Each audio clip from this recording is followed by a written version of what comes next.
Okay, so to this video, we'll be watching Amber's South Ocean story from Game Tunes. I watched this usually. Let's get into it. Yeah. He looks good. That's it. The next floor. If you're watching my YouTube channel right now, please subscribe to me. Wait. Okay, this isn't the next floor. It looks like a library.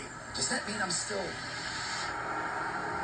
It is time for your demise. Prepare your essence for its deconstruction. He talks. Please don't hurt me. I was only exploring. I heard the legends. I only wanted to see if they were true. Legends cannot compare to the horror of your departure from this plane. I shall teach you.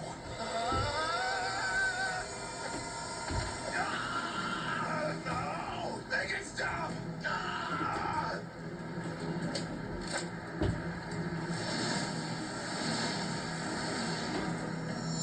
There was a time long ago before the transformation, before the carnage, before I roamed these halls in search of souls to steal.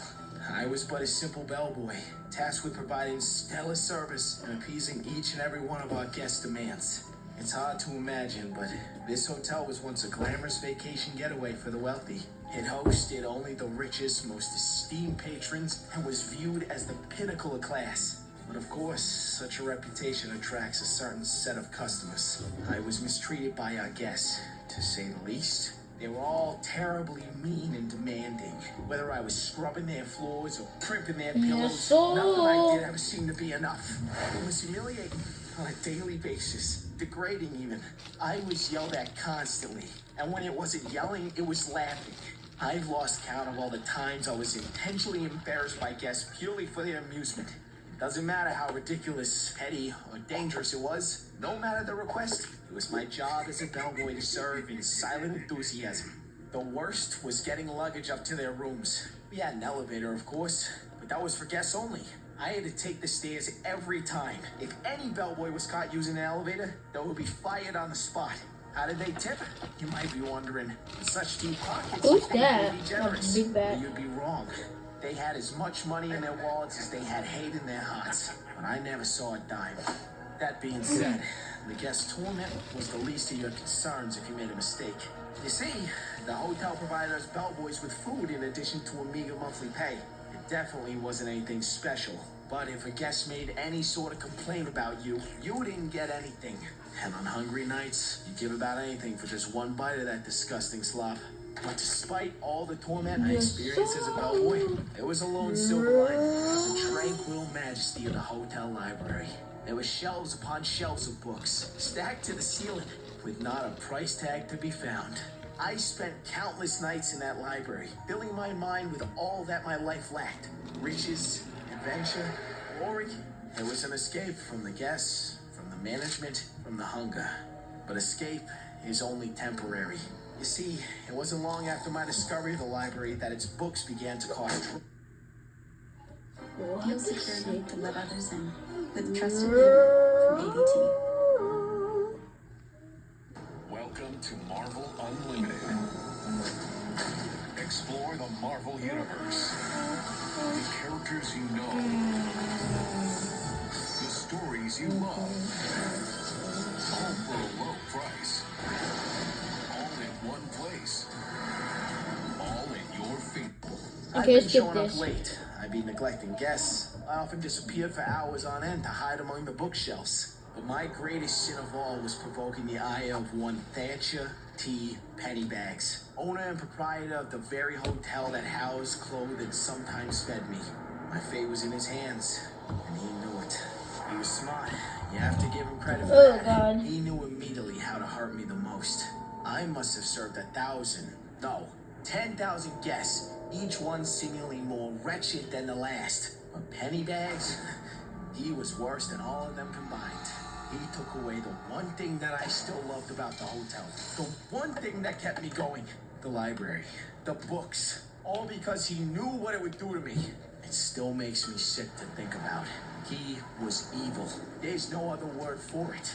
Inflicting his cruelty onto me. His lowly employee seemed to be the only way the man knew to express joy.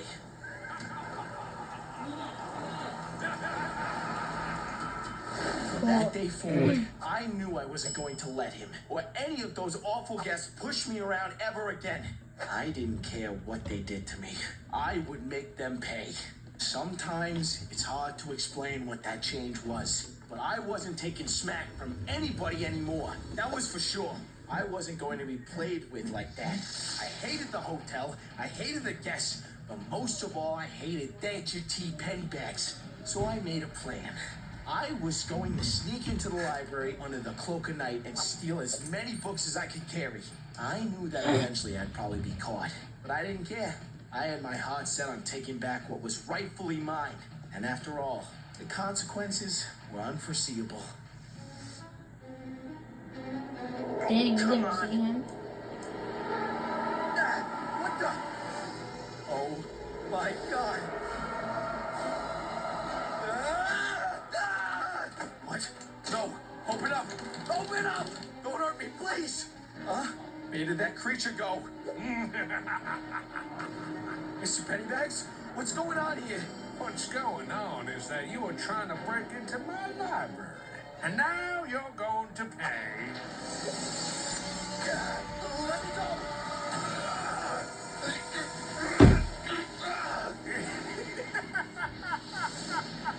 One might think, given the sadistic nature of Pennybags' essence, that this was a crime committed out of hatred. But there was another reason to dispose of me. With how long I spent in that library, it was only a matter of time before I stumbled upon his secret. The key to his power, to his business success. It was all thanks to that book. He spilled his thoughts into its pages, most of them hateful.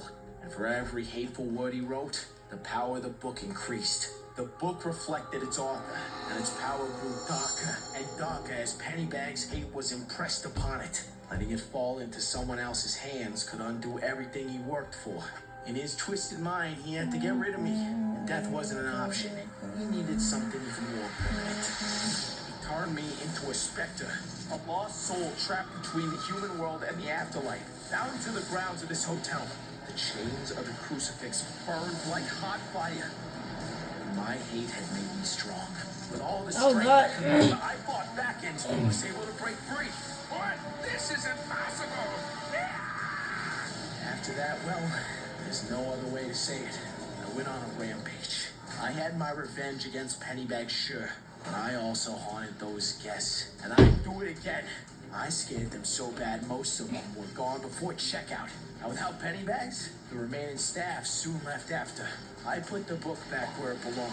I really so I haven't seen him in a Curious, while. but unlucky adventurers such as I yourself. saw him one time and that's it. I never saw him again. I'm so sorry. Sorry? You're sorry? You shall be the one who is sorry, you miserable whelch! Do you bring me here to mock me? To make me relive it all? Is this your mortal idea of jest? If you don't remember, I'm too powerful to be conquered by your puny crucifix. It didn't work for that cheapskate Pennybags, and it's not going to work for you either. So many eyes.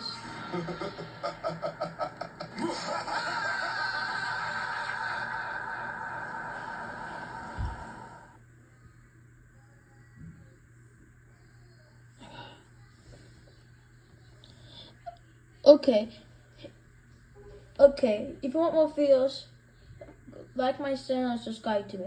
Also subscribe to Will Foster the Defense Soul. He's my best friend. Please, thank you, bye.